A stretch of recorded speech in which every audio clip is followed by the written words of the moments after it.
Welcome back to the program. We are joined again by Selamat datang kembali di program ini. Kami kembali bersama Kolonel Lawrence Wilkerson, mantan Kepala Staf Menteri Luar Negeri Colin Powell. Hari ini kita akan membahas beberapa bentuk militerisme yang telah lepas kendali, menguras kekuatan militer, kekuatan ekonomi, posisi moral, dan kedudukan keseluruhan Amerika Serikat serta sekutu NATO lainnya di dunia. Dan tentu saja hal ini juga berisiko memicu sesuatu yang bisa berkembang menjadi perang dunia. Jadi ya, den nadurland of pace stasko. On that pessimistic note, welcome. Senin berfilkahi Gramping. Senaka terumbertori di Universitas Columbia, bukan? Yeah, it's been 2 weeks now. Ya, sudah 2 minggu sekarang. Ya, saya pikir, ya jelas semuanya sudah tidak baik-baik saja lagi. Kita seolah-olah telah membakar seluruh Timur Tengah dan kini menempatkan seorang pemimpin Al-Qaeda di Suriah sambil mendukung genosida di Gaza. Dan tampaknya perang lain dengan Iran bisa segera terjadi. Dengan semua perang selama 3 dekade terakhir, seringkali muncul kesan bahwa ini, kamu tahu, benar-benar kekacauan, tidak ada arah. Seolah-olah perang permanen ini terjadi secara kebetulan. Tapi yang menarik adalah, kamu bisa menelusuri garisnya kembali ke masa setelah Perang Dingin. Ada kutipan dari Wolfowitz tahun 1990, di mana ia berpendapat bahwa dengan berakhirnya Perang Dingin, kita sekarang bisa menggunakan kekuatan militer kita tanpa hambatan. Soviet tidak akan datang untuk menghalangi kita, dan kita punya waktu 5 Amit Stengfuture Prankip and Gemport di TNT Soviet lama, seperti Iraq dan Suriah, sebelum kekuatan besar mencapai moral and menentang kita. Before the next superpower emerges to challenge us. Now, again, if one jumps ahead. Sekarang, sekali lagi, jika kita melompat 1 dekade ke depan ke tahun 2001, ini juga yang ingin saya bahas dengan Anda. Ada pernyataan terkenal dari Jenderal Wesley Clark, di mana ia diberitahu setelahnya bahwa mereka tidak hanya akan menyerang Irak, tetapi ia menyatakan bahwa Pentagon berencana untuk menyerang 7 negara dalam 5 tahun. Dan ia memiliki daftar itu. Maksud saya, ia menuliskannya dalam sebuah buku. Ada rekamannya dalam bentuk audio atau video. Intinya, AS berencana untuk menyerang Irak, Suriah, Lebanon, Libya, Somalia, Sudan, dan mengakhiri dengan Iran. Nah, itu terjadi pada tahun 2001 ya. Tapi saya ingin bertanya kepada Anda, karena Anda berada di Gedung Putih pada masa itu, bagaimana reaksi Anda ketika mengetahui tentang rencana ini? 7 negara dalam 5 tahun. Anda melewatkan 2 negara. Maaf? I guess, You left two out. Sorry? You left 2 countries out. Kau melewatkan 2 negara dan keduanya sangat menonjol bagiku, terutama mengingat posisiku di Departemen Luar Negeri, karena John Bolton mendorong tindakan terhadap keduanya. Dan Bolton bersekutu dengan kelompok neokonservatif, kalau boleh dibilang begitu, yang ingin melakukan semua ini, Korea Utara dan Kuba. Aku mendengar hal itu dari Bolton sama seringnya dengan hal-hal lainnya. Kadang-kadang ia berbicara panjang lebar tentang Suriah, tapi yang benar-benar ia perhatikan adalah Kuba dan Korea Utara. Jadi pengarahan pertama yang benar-benar mengejutkanku terjadi di Pentagon, karena aku cukup ahli dalam urusan Korea. Aku menghabiskan waktu di Semenanjung itu setiap tahun selama sekitar 1 dekade, pernah bertugas di sana dan ikut serta dalam setiap latihan Team Spirit di Semenanjung tersebut.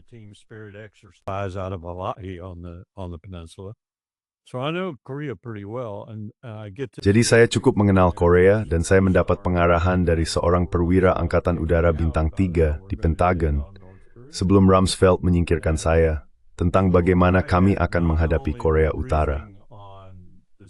Jadi saya tidak hanya mendapat pengarahan tentang 7 negara, strategi clean break kalau boleh dibilang, tetapi saya juga terlibat dalam urusan Korea dan Kuba.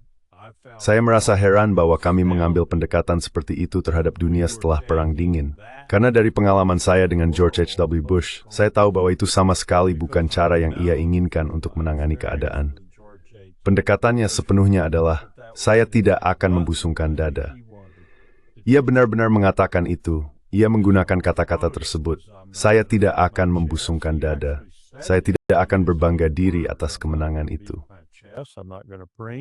Over the victory. But I am going to do what I can. Tapi saya akan melakukan apa yang saya bisa untuk memastikan bahwa apa yang kita mulai setelah Perang Dunia II dan kurang lebih disempurnakan dalam Konvensi Jenewa serta perjanjian-perjanjian lain semacam itu menjadi cara kita memandang dunia. Itulah sebabnya dia bersikeras, benar-benar bersikeras untuk mendapatkan resolusi PBB bagi Perang Pertama di Irak. Dan dia juga bersikeras, meskipun mendapat banyak kritik dari para lawannya, baik di Partai Republik maupun di tempat lain, untuk mundur setelah mandatnya terpenuhi.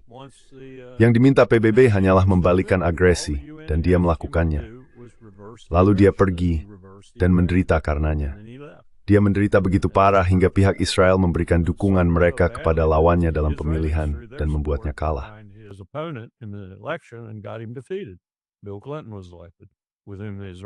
Bill Clinton terpilih, dan orang Israel jauh lebih nyaman dengannya.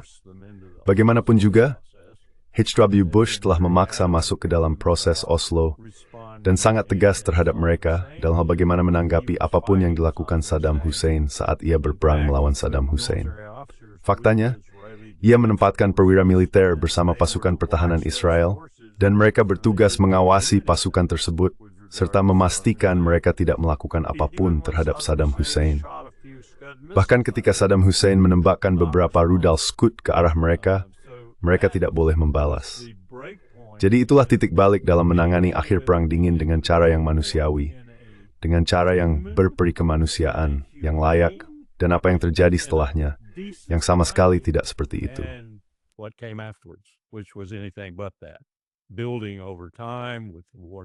Terbentuk seiring waktu, dengan perang di Balkan, pengeboman Serbia, pembentukan Kosovo yang hingga kini masih belum diakui oleh Rusia, dan semua hal yang kita lakukan terhadap Yeltsin lalu Putin hingga ke Ukraina, serta kelicikan dan tipu daya yang kita tunjukkan terkait hal itu. Semua itu adalah hasil dari para presiden setelah H.W. Bush.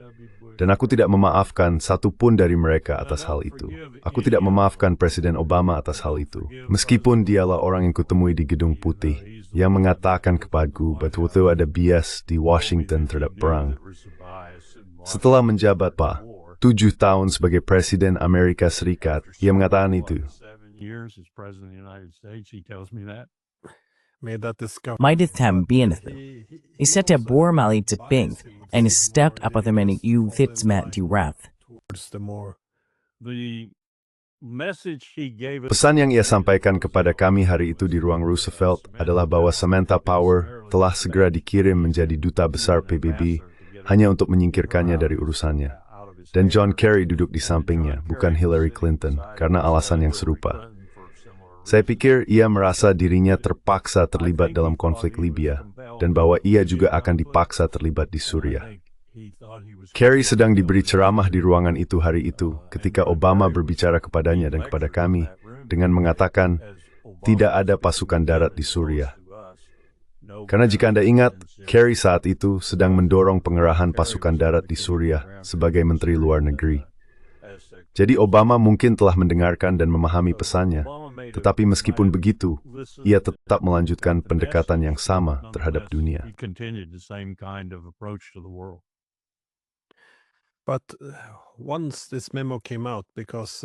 Namun begitu memo itu keluar, dan banyak orang telah melihatnya, apa yang dibicarakan di Gedung Putih atau Pentagon tentang implikasinya. Karena ini merupakan pendekatan yang sangat berbeda terhadap keamanan. Maksud saya, saingan utama, Uni Soviet, sudah tidak ada. Perang dingin telah berakhir. Dan untuk menjadikan ini sebagai solusi, sekarang, saya baru-baru ini berbicara dengan Fritz, salah satu rekan Anda, yang menyampaikan bahwa ada keinginan tulus untuk membalas dendam setelah 1911. Karena alasan yang dapat dimengerti. Tetapi dia juga mengatakan bahwa, dengan nada yang lebih kelam, ada keinginan di kalangan banyak orang di pemerintahan untuk memanfaatkannya, untuk menggunakannya sebagai kesempatan membersihkan wilayah yang masih memiliki banyak pemerintahan yang tidak mereka sukai. Benar. Namun tentu saja, dengan kesadaran akan ada konsekuensi dan perlawan, Hatspel Stepper, maka mereka memo mengejutkan yang mencantumkan semua negara atau semua perintah yang harus disingkirkan.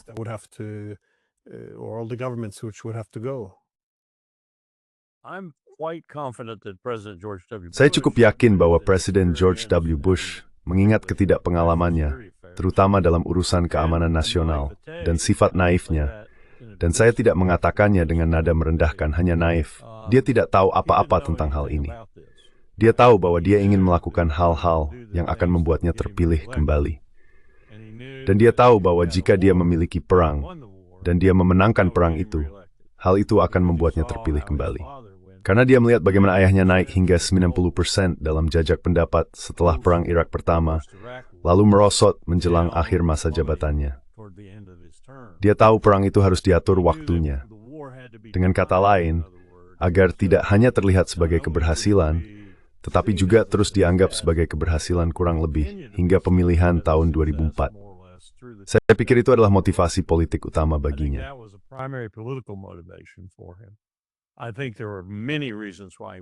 Saya pikir ada banyak alasan mengapa dia pergi berperang di Irak, tetapi saya tidak berpikir dia termasuk di antara orang-orang itu.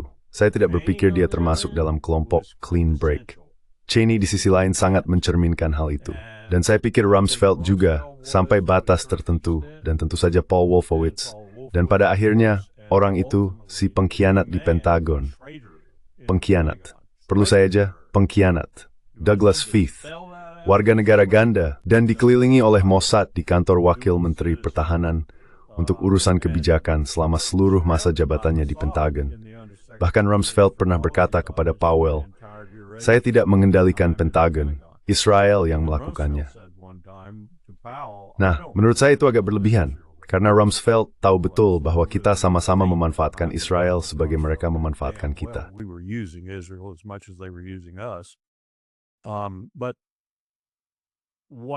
Tapi yang saya lihat itu terpotong-potong. Karena setelah Richard Haas, Direktur Policy Planning Staff, menugaskan saya memimpin pembicaraan perencanaan kebijakan dengan Pentagon, kami menghadiri 2 atau 3 pertemuan pertama. Lalu Rumsfeld menyingkirkan kami karena dia tidak ingin Departemen Luar Negeri ada di sana. Setidaknya itu persepsi saya. Dan Richard Haas yang hampir setiap hari berbicara dengan Condi Rice, penasihat keamanan nasional, semacam mengonfirmasi hal itu kepada saya. Mereka tidak ingin kami di sana memata-matai. Mereka tidak ingin kami tahu apa yang sedang terjadi. Dan khususnya Wolfowitz tidak ingin kami tahu apa yang sedang terjadi. Jadi kami mendapatkannya secara terpisah-pisah. Seperti yang saya katakan, saya mendapat bagian Korea Utara karena saya berada di sana untuk pengarahan sebagai seorang ahli Korea.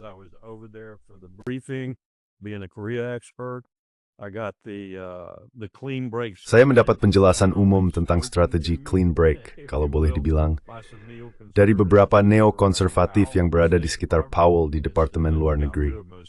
Kebetulan, kami menyingkirkan sebagian besar dari mereka sebelum tahun pertama berakhir. Dan saya mendapat pesan yang sebenarnya tidak saya percayai dari Richard Haas sejak sangat awal bahwa kami akan berperang dengan Irak, karena dia sering berbicara dengan Condi.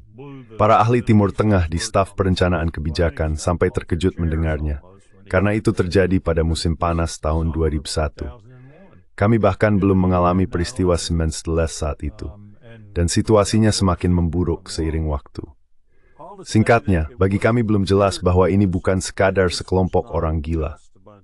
Seperti yang dikatakan H. W. Bush ketika Wolfowitz mengirimkan strategi pertahanan yang ingin dia setujui, Bush menulis di atasnya, "Kidding from Baladits product reeling during Thankor Pentagon."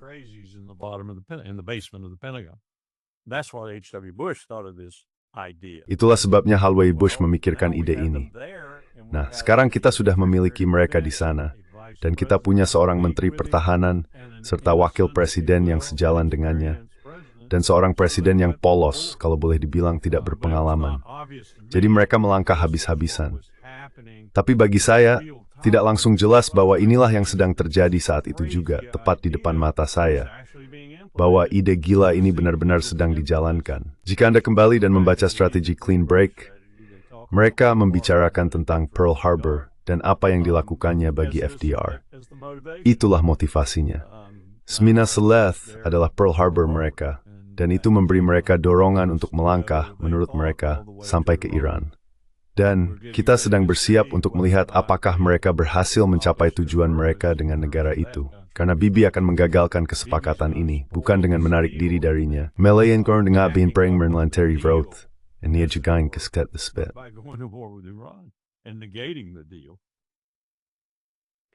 Well, much of cleaning up the region. Aspek sestaber, upaya menghitung wilayah itu kaya gagasan yang pastikan atau memperkuat momen unipolar. Artinya bahwa abad berikutnya itu seperti yang dikatakan abad Amerika. As I said, an American one, but Mereka Charles Sword benar-benar sebaliknya. Mereka memaskan bahwa itu menifikim Amerika. yeah, this is this is the Ya, inilah bagian yang memalukan. Semua kehilangan ini bukan hanya kekuatan material, tetapi juga kekuatan lunak. Maksud saya, semua kekuatan yang dulu terkonsentrasi di AS telah terkuras selama, 2,5 hingga 3 dekade terakhir. Jadi kalau dipikir-pikir, seharusnya pelajarannya sudah diambil. Tapi inilah yang menjadi bagian dari kekhawatiran saya. Tidak ada koreksi. Setelah Afghanistan dan Irak, keduanya tidak berakhir dengan baik. Kita masih melanjutkan jalan ini. Meskipun Libya, Suriah, dan Tuwer, keduanya juga small think wise. And again, also did not turn out well at all. And with all this messes behind us. Dan dengan semua kekacauan ini di belakang kita beralih ke Iran. Ini cukup mengejutkan. Mengapa menurutmu tidak ada koreksi di sana? Karena maksudku, bukan hal yang kontroversial untuk mengatakan bahwa dari Irak ke Libya hingga Suriah, semuanya sebagian besar merupakan kegagalan. Jadi kenapa? Dan juga kita sudah pernah berperang dengan Iran. Hasilnya tidak seperti yang diharapkan. Orang-orang Iran tidak bangkit melawan pemerintah mereka. Serangan pemenggalan itu tidak berhasil. Iran bukan macam kerja. Mereka cukup tunggu. It's be a skepsis as we really think small. Why do you think we're still going down the same path? Well, in many respects we're not. Ya, dalam banyak hal, kita memang tidak. Dan salah satu pertanyaan membingungkan yang terus saya tanyakan pada diri sendiri, dan semakin sering juga pada orang lain, adalah apakah Trump sadar dengan apa yang dia lakukan? Apakah ada orang di pemerintahannya yang sadar dengan apa yang dia lakukan? Meskipun bagi penonton biasa hal itu tampak tidak jelas, ada beberapa hal yang dia lakukan yang menunjukkan adanya tanggapan terhadap hal ini. Salah satunya adalah dia tampak lebih tertarik menggunakan pihak ketiga untuk berperang atas namanya daripada melakukannya dengan pasukan AS sendiri. Dan itu memberitahu saya bahwa entah bagaimana dia tahu betapa putus asanya kita sebenarnya dalam hal kekuatan nyata. Dan ketika saya mengatakan kekuatan nyata, maksud saya adalah kita bahkan tidak bisa membuat peluru artileri tanpa China.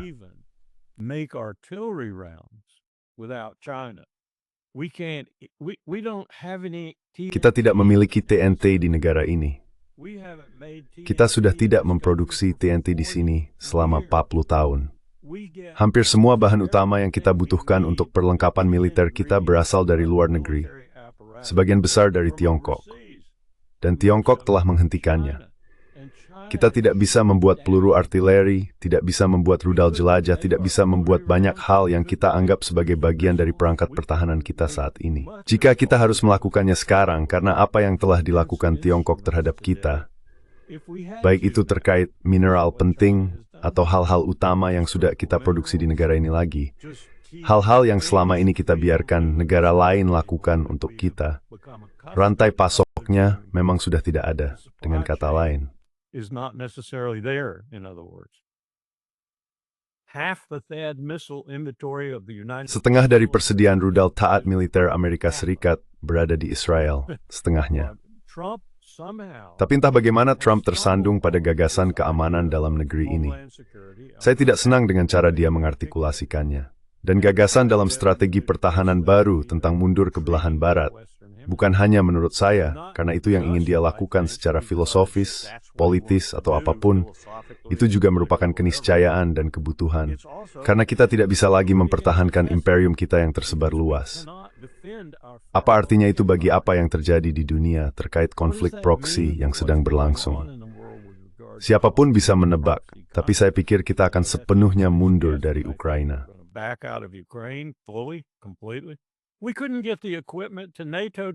Kita tidak bisa mengirimkan peralatan itu ke NATO, ke Ukraina. bahkan jika kita berusaha. Dalam 4 hingga 6 tahun ke depan, mungkin sebagian dari itu bisa sampai ke sana. Kita bahkan tidak bisa mengirimkan peralatan ke Taiwan yang sudah kita janjikan. Kita tidak bisa mengirimkannya karena kita tidak memilikinya untuk dikirim. Apakah Trump menyadari hal itu? Dalam arti bahwa dia sedang menarik diri dan mengubah strategi Amerika Serikat selama 50-70 tahun terakhir. Maju, jangan sampai kita tertangkap lagi. Kita akan selalu maju. Kita akan selalu ada di Eropa. Kita akan selalu ada di Jepang. Kita akan selalu ada di sana. Kita akan melawan musuh kita di garis depan. Kita tidak akan pernah tertangkap seperti yang terjadi pada tahun 1939 dan 40. Apakah kita sedang berubah? Dan saya tidak akan menyebutnya isolasionisme. Saya akan menyebutnya realitas. We took our bishops were the best menlower to like orang demesting right. Tisal needs to smoothboard the gold east. I don't know. I don't know the answer to that question. But I know that some of the things that flowed out of Quantico. Tapi saya tahu bahwa beberapa hal yang muncul dari Quantico, meskipun pertemuan itu secara keseluruhan sangat buruk, beberapa hal yang keluar dari sana, dan 1 atau 2 pernyataan yang keluar dari mulut Trump dan Hegseth menunjukkan kepada saya bahwa mereka menyadari situasi ini. Jadi, perang-perang ini akan berhenti, setidaknya dalam hal partisipasi AS, kecuali yang sedang berlangsung saat ini, dan 2 perang itu pun akan diakhiri. Apa arti akhirnya, saya tidak tahu. Trump tampaknya mengatakan bahwa itu berarti kita akan fokus pada belahan bumi ini, pada hal-hal seperti Venezuela, pada hal-hal seperti kota-kota yang berhaluan demokrat, dan memanfaatkan militer untuk kepentingan politik di sana. Tapi saya tidak tahu. Saya benar-benar tidak tahu. Namun, saya pikir strategi pemutusan total ini sudah berakhir. Sudah berakhir. Itu akan berakhir jika Bibi berperang dengan Iran. Karena itu akan diakhiri oleh Iran.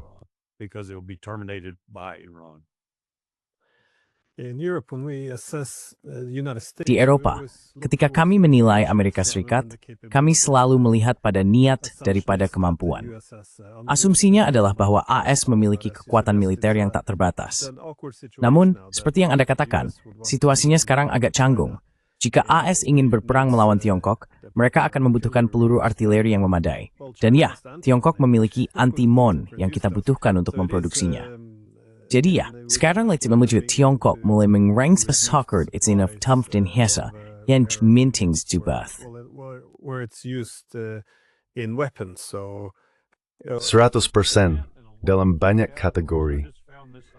Surzia minatasi zafeps with that torta wearing no bother you then and ben more gregi person kegurstad.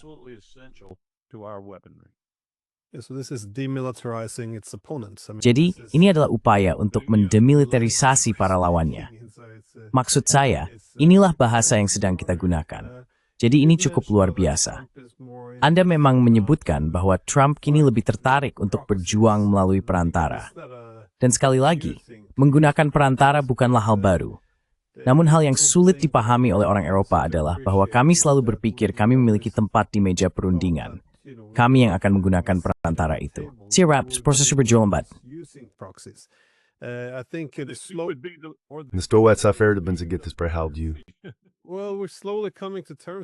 Nah, kita perlahan mulai menerima kenyataan ini, bahwa kita adalah proksi baru, karena Trump menyerahkan perang Ukraina kepada pihak Eropa. Tapi ini merupakan perkembangan yang menarik bagi Eropa, karena pada awal tahun 1990-an dulu ada penolakan yang nyata, terutama dari negara-negara seperti Prancis, yang mengatakan kita perlu keseimbangan terhadap AS, karena setelah Perang Dingin harus ada sistem multipolar. Cara berpikirnya mirip dengan Tiongkok, India, dan Rusia saat ini. Jadi kita perlu semacam pengawasan agar PBB bisa memainkan peran yang lebih besar, bukan sekadar AS yang mendikte dunia. Dan juga, jika kita kembali ke masa setelah memo itu, ketika AS berperang lawan Irak, negara-negara Eropa saat itu ragu-ragu, itulah sebabnya mereka harus mengandalkan koalisi yang bersedia. Tapi sekarang negara-negara Eropa tampak jauh lebih agresif dibandingkan Amerika Serikat. Seolah-olah kita tidak bisa cukup cepat terlibat dalam perang dengan Rusia. Dan asumsi yang muncul adalah, selama orang Amerika mengikuti kita ke dalam perang ini, maka semuanya akan baik-baik saja. Maksud saya, ini bahkan bukan Eropa yang sama seperti 5 tahun lalu. Bagaimana Anda menilai apa yang telah terjadi pada orang-orang Eropa? How do you assess what's happened to the Europeans? I think they're so desperate to keep the United States. Saya pikir mereka begitu putus asa untuk mempertahankan keterlibatan Amerika Serikat, sehingga mereka akan melakukan apapun. Saya benar-benar percaya itu. Tapi saya rasa hal itu akan segera berhenti. Saya pikir hal itu akan berhenti dengan hilangnya, dalam waktu dekat, 3 pemimpin kunci, Scholz, Macron, dan Meloni. Saya tidak yakin mereka akan, khususnya Macron mungkin tidak akan bertahan sampai akhir tahun. Tapi saya tidak berpikir ada di antara mereka yang akan bertahan dalam 12 hingga 18 bulan ke depan jika mereka terus seperti ini. Dan itu akan mengubah keadaan secara drastis. Saya baru saja diwawancarai oleh sebuah tim dari Berlin selama sekitar 1,5 jam, dan kami membicarakan segala hal mulai dari Helmut Kohl dan François Mitterrand hingga Jim Baker, George H.W. Bush, dan Colin Powell. Sir Priori Starbuck Ridgers Bergdeling, Hinger, Maskeni.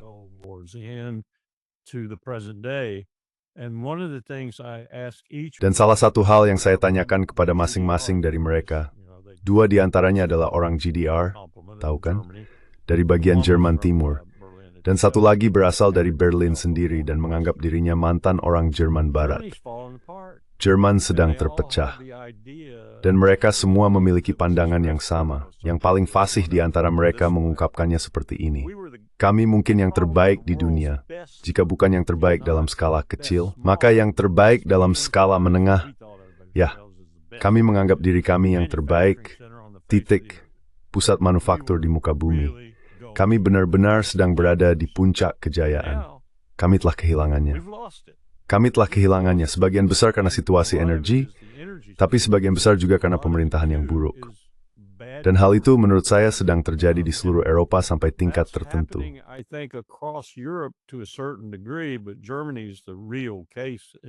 Tapi Jerman adalah kasus sebenarnya yang sedang dibicarakan, kalau boleh dibilang, kasus yang paling parah.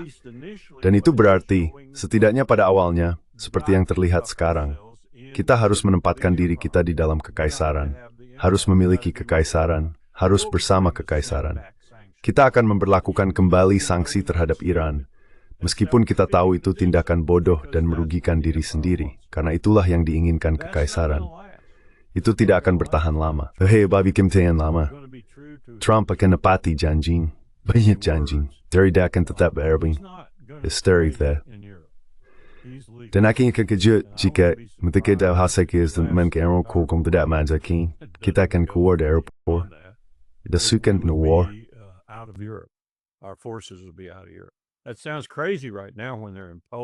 Itu terdengar gila sekarang, ketika mereka berada di Polandia, di Finlandia, dan di Estonia. Tapi itu benar, dan juga benar bahwa kita tidak lagi memiliki banyak pasukan untuk ditempatkan dimanapun. Jadi mempertahankan Ramstein akan menjadi hal yang penting, karena mereka tidak akan membiarkan dia, militer tidak akan membiarkan dia menyingkirkan Ramstein, saya yakin. Karena pangkalan itu sangat penting bagi apapun yang kita lakukan, terutama terkait dengan Rusia atau Tiongkok. Tapi saya pikir itu akan menjadi sisa terakhir kehadiran Amerika di Eropa. Dan apakah itu akan bertahan lebih dari 1 dekade? Saya ragu. Jadi kita akan pulang. Strategi pertahanan baru mencerminkan hal itu. Strategi itu mencerminkan penarikan diri, dan itulah yang akan kita lakukan. Dan pernyataan di Quantico juga mencerminkan hal itu, jika dipikir-pikir.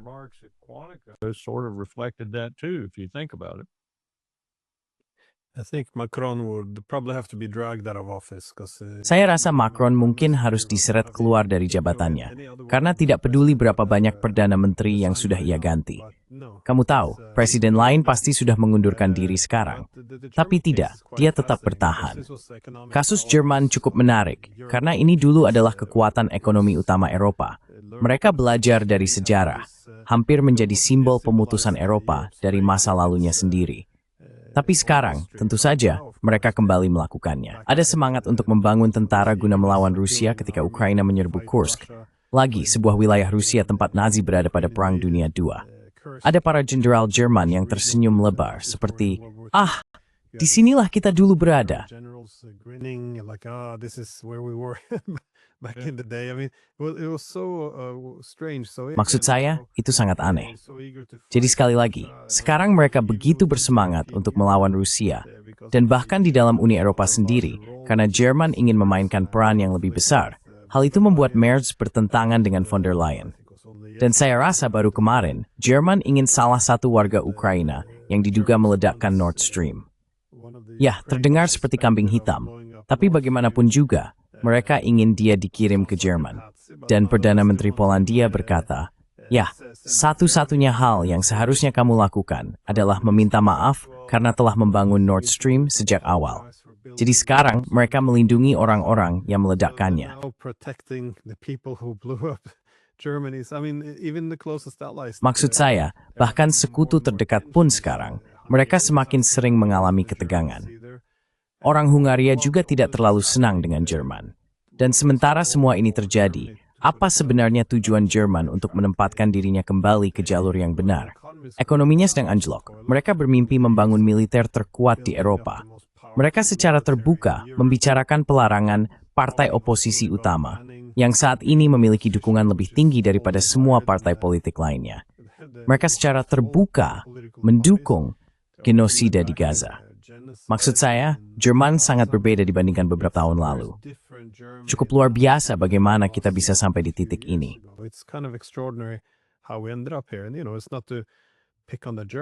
Dan kamu tahu, ini bukan untuk menyalahkan orang Jerman, karena sisanya orang Eropa.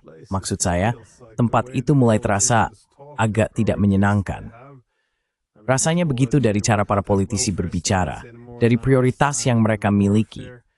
Maksud saya, gagasan bahwa kita tidak bisa lagi memiliki negara kesejahteraan, bahwa sekarang saatnya berperang. Gagasan bahwa kamu memboikot diplomasi selama 3,5 tahun, sementara ada perang besar di Eropa, di mana ratusan ribu orang tewas, dan bisa saja meningkat jadi perang nuklir. Maksud saya, Uni Eropa seharusnya menjadi proyek perdamaian. Tapi kembali ke poin saya, ini adalah Eropa yang sangat berbeda dari yang kita lihat di bahkan beberapa tahun yang lalu. Tapi apa? Ya, inilah yang...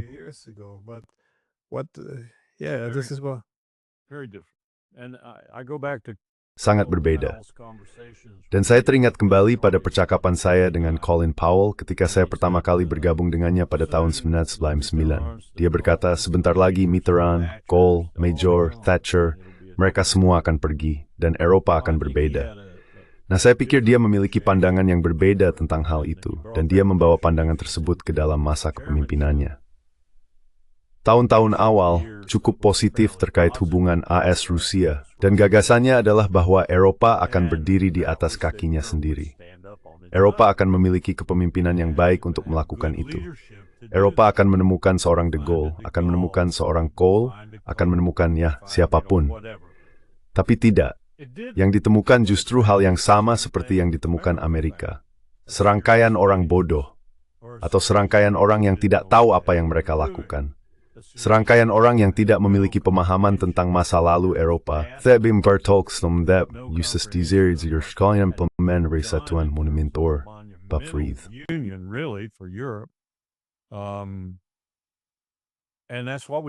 Dan itulah yang kita dapatkan. Dan pada saat yang sama, kita memiliki kepemimpinan di dalam kekaisaran yang sama-sama sangat tidak berpengalaman, dan dalam banyak hal yang nyata tidak bijaksana.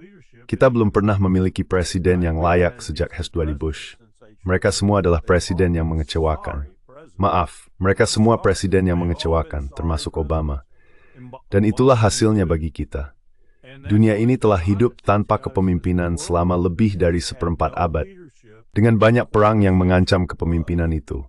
Banyak di antaranya dilakukan oleh mereka yang bertanggung jawab atas perang-perang tersebut. Terutama di dalam kekaisaran, yang saling bertarung bolak-balik.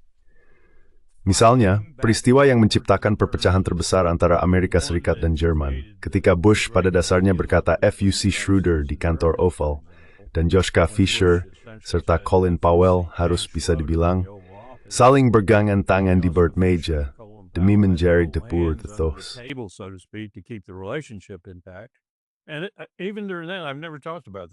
Dan bahkan selama itu saya belum pernah membicarakan hal ini sebelumnya, tetapi bahkan selama masa itu, kedua pria itu, sambil saling menukar peralatan masak ke satu arah, dan bir ke arah lain, akan berbicara tentang bagaimana masa depan Eropa masih spekulatif. Mereka tidak tahu kemana arahnya, karena mereka sudah melihat tanda-tanda perpecahan mulai muncul dalam hubungan transatlantik dan kurangnya kepemimpinan yang benar-benar baik, serta proses politik yang kurang lebih menghasilkan kekurangan kepemimpinan yang baik itu di seluruh bidang, bahkan di Amerika. Meskipun saya tidak berpikir Colin Powell mengira kita akan sampai pada titik di mana George W. Bush akan menjadi presiden seperti yang ia tunjukkan. Bush telah meyakinkan Powell bahwa ia akan menjadi jenis presiden yang sangat berbeda dari yang akhirnya ia tunjukkan. Dan orang bisa saja mengatakan bahwa peristiwa 9/11 yang membuatnya seperti itu. Saya tidak tahu. Saya pikir Dick Cheney yang membuatnya seperti itu. Tapi kita telah memiliki kepemimpinan yang menyedihkan. Dan kepemimpinan yang menyedihkan dalam demokrasi berarti kita menurun. Dan kesanalah kita menuju kita berdua, Eropa dan Kekaisaran.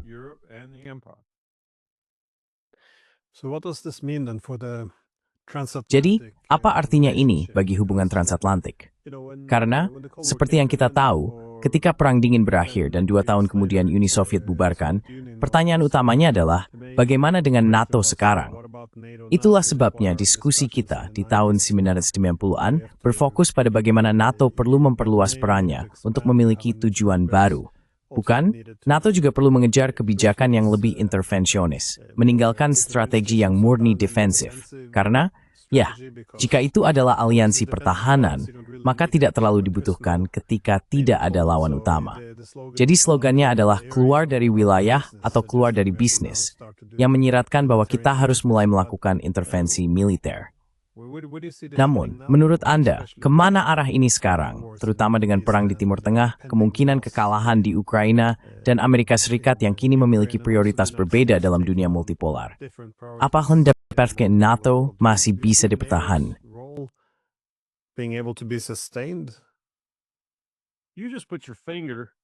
Kamu tepat sekali menunjukkan masalahnya. Keluar dari wilayah atau gulung tikar. Itulah tepatnya motivasi di balik apa yang sedang terjadi sekarang dan yang sedang meretakkan NATO. Keluar dari wilayah atau gulung tikar. Ungkapan kecil itu merangkum semuanya dengan sangat baik. Karena yang sebenarnya kamu maksud adalah gulung tikar. Maksudmu tidak ada lagi uang untuk Lockheed Martin, Raytheon, Grumman, semua perusahaan itu dan padanannya di Eropa.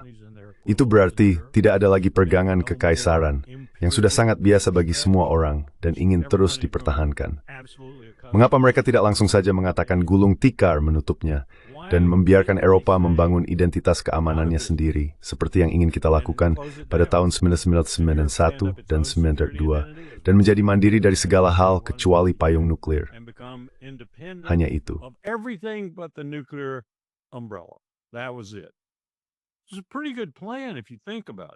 Itu rencana yang cukup bagus jika dipikir-pikir.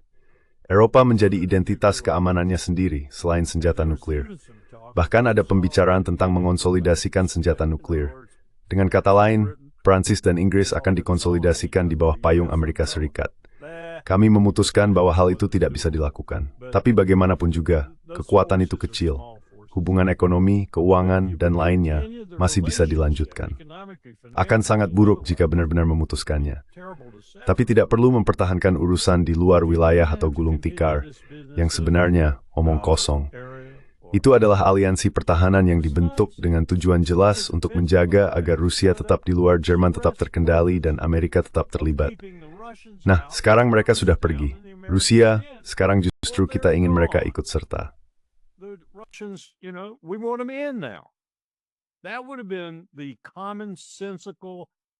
Itu akan menjadi cara yang masuk akal, bahkan brilian, meskipun menurut saya itu hanya masuk akal, untuk melangkah maju di kedua sisi Atlantik.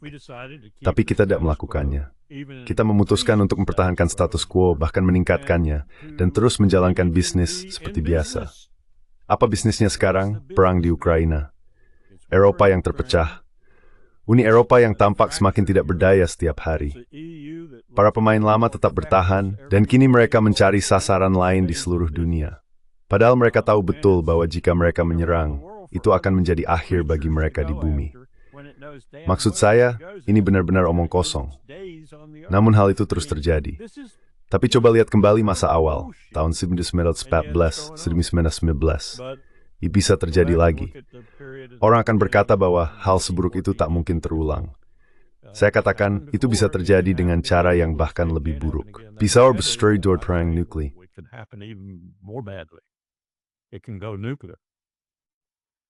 George Kennan, he made this. George Kennan menulis komentar ini menjelang akhir Perang Dingin, saya kira sekitar tahun 1987, bahwa jika Uni Soviet tenggelam ke Laut Besok, Amerika Serikat harus segera menciptakan musuh baru, karena begitu banyak aspek ekonomi dan seluruh struktur masyarakat telah dibangun, tidak hanya di sekitar kompleks militer industri, tetapi juga atas dasar kebutuhan untuk memiliki lawan yang bisa dijadikan titik kebersamaan. Dan ia berpendapat bahwa, ya, Majazbang harus mencipta power. Dan tentu hal ini bisa diperluas ke dunia politik barat. Itu sebenarnya membuat kita bersatu. Extend this to the political West. What's holding us together? Dan lihat betapa cepatnya kita berubah. Saya pernah bertugas di satu pemerintahan yang sepenuhnya mendukung Tiongkok bergabung dengan WTO, mendukung Tiongkok sebagai pihak yang setara, dan mendukung apa yang kami sebut sebagai kompetisi strategis. Dalam definisi kompetisi strategis itu, sifatnya ekonomi, finansial, tidak ada perang di dalamnya. Semua orang tentu saja akan tetap waspada, tetapi tidak ada perang di situ. Tiba-tiba, boom, kita berbalik arah. Kita menemukan Tiongkok. Dan kita berusaha sekuat tenaga untuk membuat Eropa berpihak pada kita, membuat NATO berpihak pada kita, melawan Tiongkok. Itu gagal total. Menurut saya itu seperti balon yang meletus. Tidak akan berhasil. Tiongkok terlalu penting bagi dunia, terlalu penting bagi Eropa. Kamu lihat 3 jalur kereta itu, sebenarnya sekarang sudah 4 yang masuk ke Eropa dari Tiongkok.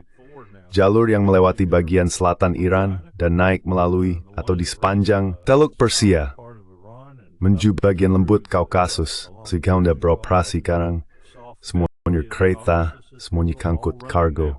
All with trains, all delivering cargo. It's just Penyebut umum dalam konflik di seluruh dunia saat ini adalah bahwa satu-satunya solusi yang tampaknya dipertimbangkan hanyalah solusi militer. Maksud saya, kita bisa melihat ke semua benua, dari Venezuela hingga Tiongkok, Rusia hingga Timur Tengah, selalu saja opsi militer yang diambil. Saya hanya berharap pada suatu titik kita bisa mundur sejenak dan bertanya, ya, ini berbeda dari Perang Dingin. Jika kita melihat Rusia saat ini, apa alasan utama kita bisa berbagi satu benua call? Maksud saya, membuat cerita-cerita tentang mereka seperti Hitler, tentang memulihkan Uni Soviet, tapi itu semua omong kosong. Jika pemerintah di Ukraina tidak digulingkan, kita tidak akan berada di situasi ini.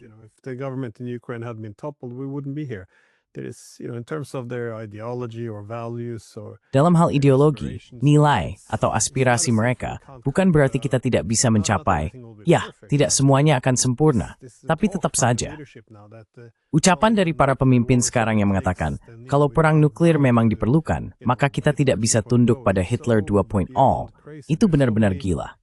Ada begitu banyak kemungkinan dan jalur diplomatik yang diabaikan selama 30 tahun terakhir. Saya masih terus heran bahwa seolah-olah segalanya harus diselesaikan dengan cara militer. Tapi soal itu, apakah Anda punya pandangan tentang apa yang sedang terjadi dengan Iran sekarang? Sebagai pertanyaan terakhir, menurut Anda, apakah kita sedang menuju perang lagi?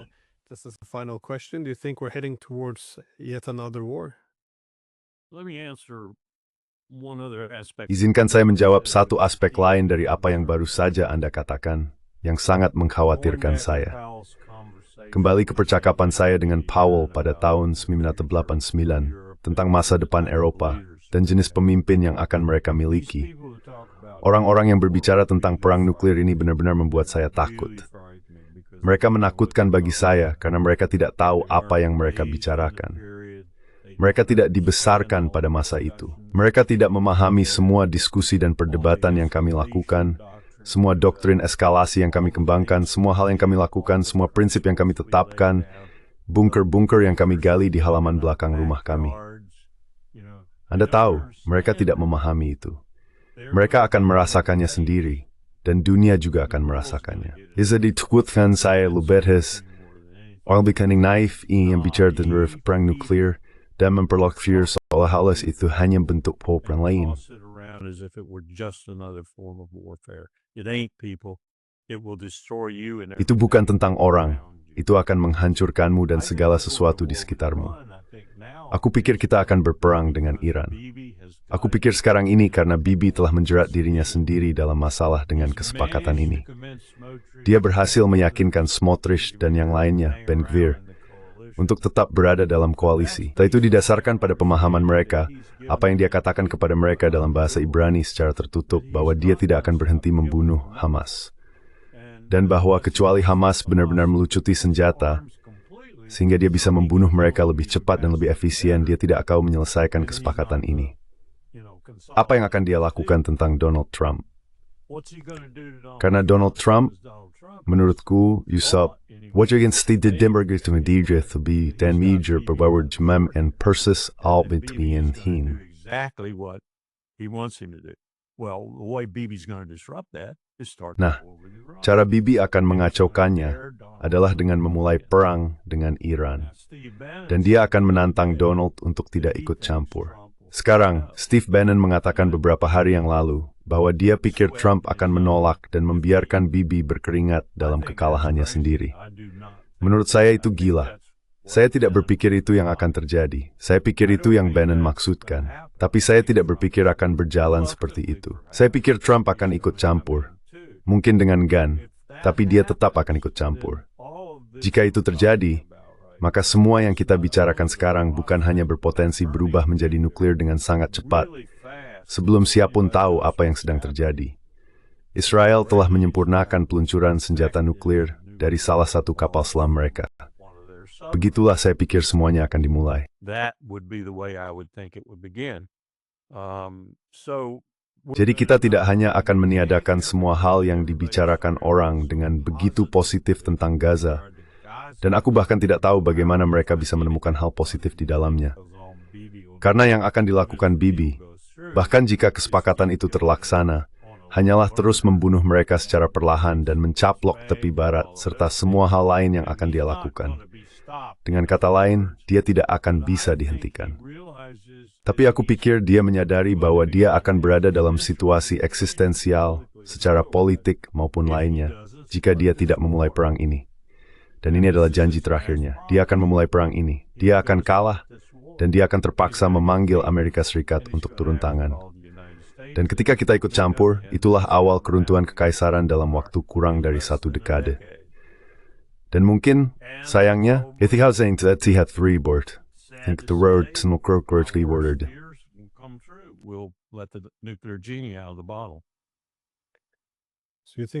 Jadi, menurutmu orang Israel mungkin akan menggunakan senjata nuklir terhadap Iran, baik Amerika Serikat maupun Emirates? Irrespective of it. It just depends on the timing, I think. Menurut saya, itu hanya tergantung dari waktunya. Jika Trump ragu, jika dia tampak ragu, dan Bibi menganggap ini semua eksistensial, saya tidak ragu bahwa dia menggunakan senjata. Ini adalah hajat terakhir Bibi untuk planet ini. Di dalam dudau Sol dalam penggunaan senjata nuklir taktis di medan perang. Dark Fallen sewarga awal Amerika Serikat kena disastat sebagai sedikit negara di dunia, dan Stephen George would be tim betul siang gap and buff.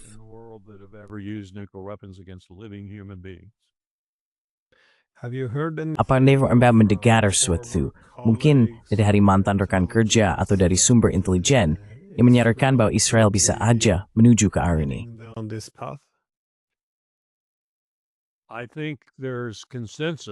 Saya rasa ada kesepakatan di antara sekelompok dari kami yang telah mengikuti hal ini dengan sangat dekat, membahasnya di podcast dan tempat lain seperti itu, kebanyakan di media alternatif. Saya bahkan pernah memberikan beberapa komentar di media arus utama tentang hal ini ketika mereka mengundang saya. Dan saya pikir tingkat keyakinan kami sekitar 60 hingga 70%.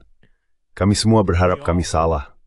Kami semua berharap kebijaksanaan muncul di suatu titik. Kami semua berharap Donald Trump menjadi lebih dewasa dan melakukan apa yang seharusnya dia lakukan. Dengan tegas, langsung di hadapan Bibi mengatakan, jika kamu memulai perang dengan Iran, kamu selesai. Kami selesai denganmu, dan kamu selesai dengan kami. Tapi saya tidak berpikir hal itu akan terjadi. but I don't think that's in the cards. I just do not think it's there. And the Iranians are ready. Saya hanya tidak berpikir hal itu ada. Dan orang-orang Iran sudah siap. Mereka siap. Kemarin saya diberitahu, Glenn, oleh seseorang yang sangat vokal kepada saya dan di tempat lain tentang kurangnya kesatuan di antara rakyat Iran, bahwa hal ini benar-benar memengaruhi gerakan perempuan. Kamu ingat beberapa tahun lalu ketika wanita itu dibunuh? Saat itu muncul gerakan yang sangat kuat di mana para perempuan menolak banyak hal yang dikatakan oleh pemerintah teokratis. Sepertinya, saya bahkan sempat menyatakan secara terbuka, saya pikir rezim itu sedang terurai. Dan saya pikir para perempuan inilah yang pada dasarnya bertanggung jawab atas hal itu.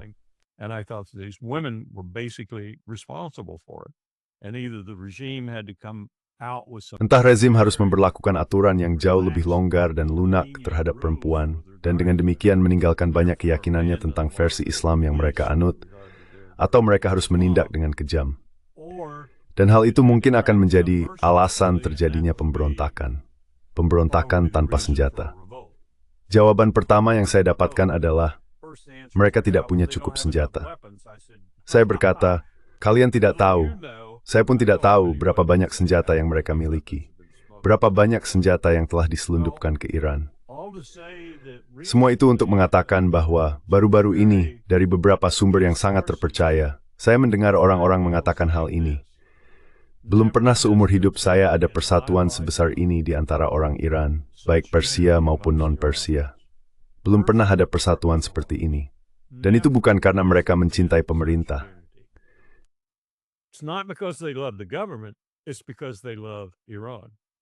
Itu karena mereka mencintai Iran. Dan bukan karena mereka ingin membantu pemerintah melakukan ini atau itu dalam hal pemerintahan. Itu karena mereka memandang Amerika Serikat dan Israel sebagai setan sejati yang mutlak. Sekarang mereka sudah menyingkirkan anggapan itu.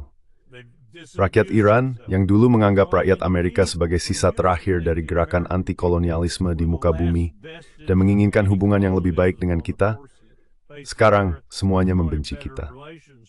Dan mereka siap menghadapi yang mereka terjadi. Ini akan menarik perang yang luar biasa. Perang yang luar biasa. Aku pikir Peter foto Bradford nama serums for besword over. Dan itu yang membuat kau berpikir dikelni besar dia beralih sesenjuta knower.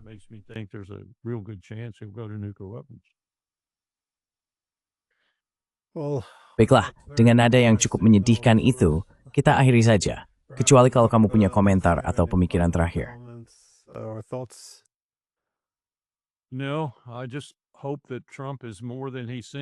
Tidak. Aku hanya berharap Trump lebih dari yang terlihat. Aku benar-benar berharap begitu. Kau tahu, bisa dibilang doa dunia saat ini bertumpu pada Donald Trump, terkait dengan Levant dan mungkin juga kawasan itu, bahkan mungkin seluruh dunia. Dan dia sama sekali tidak sadar bahwa dia tidak cukup pintar, tidak cukup memahami sejarah, tidak cukup mampu, tidak cukup berpengalaman. Dia tidak tahu semua itu. Dia bertindak berdasarkan momen. En demon itu spelman de jarter di level all these perceptions sendiri di golf. Het benar benar sampo dia. Golf is a perfect game for him. Ya, if ia respect tidak berperang Iran, maka punya tomahawk penis mau the perang dengan Rusia. Russia, so it's Jadi ada cerita lain juga. Tomahawk itu sebenarnya, saya kembali ke tahun 1984 ketika kami pertama kali mendapatkan Tomahawk. Ya, itu rudal tua. Lambat dengan banyak peningkatan dan sebagainya. Tapi satu-satunya versi Tomahawk yang benar-benar mumpuni adalah versi nuklirnya.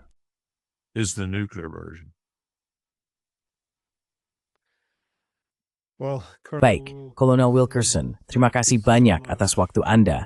Dankah mengizinkan saya untuk bertanya dan berdiskusi dengan Anda? Terima kasih sekali lagi. thanks again. Dit is dead. It is safe in word.